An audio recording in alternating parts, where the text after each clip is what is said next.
Guys, welcome to Nasha lifestyle. അപ്പോൾ ഇന്ന് ഞാൻ ഉണ്ടല്ലോ പോപ്കോൺ ആയിട്ട് ഉണ്ടാക്കാൻ പോണത്. അപ്പോൾ ഉമ്മസ് കിച്ചണിന് ശേഷം ഞാൻ പറഞ്ഞു ഞാൻ പോപ്കോൺ ഉണ്ടാക്കാനാണ് പറഞ്ഞപ്പോൾ ഉമ്മസ് വന്നിട്ടോ. അപ്പോൾ ഞാൻ ചട്ടിയൊക്കെ അങ്ങനെ നല്ല ചൂടാക്കി വെച്ച് ഇതിന് തന്നെ എണ്ണയും ഉപ്പൊക്കെ ഇതിൽ തന്നെ ഉണ്ടാവും കേട്ടോ. അതുകൊണ്ട് ഇങ്ങനത്തെ പാക്കറ്റ് വാങ്ങാൻ നല്ല ലാഭമാണ്.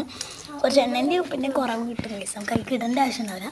അപ്പോൾ ഞാനത് അങ്ങനെ പൊട്ടിച്ച് അങ്ങനെ അതിലേക്ക് ഇടാൻ പോവുകയാണ് ഗൈസ്. അപ്പോൾ എനിക്ക് നല്ല പേടിയൊക്കെ ഉണ്ടായിരുന്നു ടൈമാണ്. അപ്പോൾ ഞാൻ എന്ത് ചെയ്തു, അതിൽ എണ്ണ ഉണ്ടായതുകൊണ്ട് കുറേ അതിലിങ്ങനെ പറ്റി പിടിച്ചോണ്ട് നിൽക്കുമായിരുന്നു കേട്ടോ. അപ്പോൾ അത് ഫുള്ളായിട്ട് പോക്കുന്നുണ്ട്, അതിൽ തന്നെ എണ്ണ ഉണ്ട്.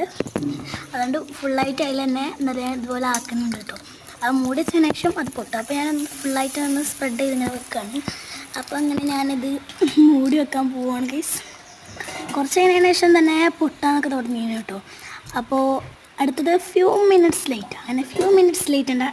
കുറച്ച് സമയത്ത് പരിശ്രമം കൊണ്ട് അല്ല, കുറച്ച് സമയത്തിന് ശേഷം അതുപോലെ തന്നെ ഇത് ഇങ്ങനെ ആയിട്ടുണ്ട് കേട്ടോ. അതിൽ കുറച്ചേ ഉണ്ടാവുള്ളൂ, എന്നാലും ഫുള്ളായിട്ടുണ്ട് കേട്ടോ. അടിപൊളിയാണ്. അപ്പം ഇതിൽ ഉപ്പ് ഉണ്ടായത് നല്ല ടേസ്റ്റ് ഉണ്ട് ഗൈസ്. ഇതിങ്ങനെ ആരെങ്കിലും പോപ്കോൺ ഉണ്ടാക്കി കഴിച്ചിട്ടുണ്ടെങ്കിൽ ലൈക്ക് ചെയ്യുക, സബ്സ്ക്രൈബ് ചെയ്യുക, കമൻറ്റ് ചെയ്യണം ഗൈസ്.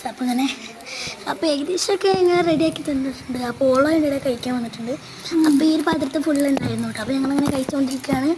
അപ്പോൾ ഇതൊരു അടിപൊളി ടേസ്റ്റാണ് ഗൈസ്. അപ്പോൾ ഇത്രയേ ഉള്ളൂ. Bye bye.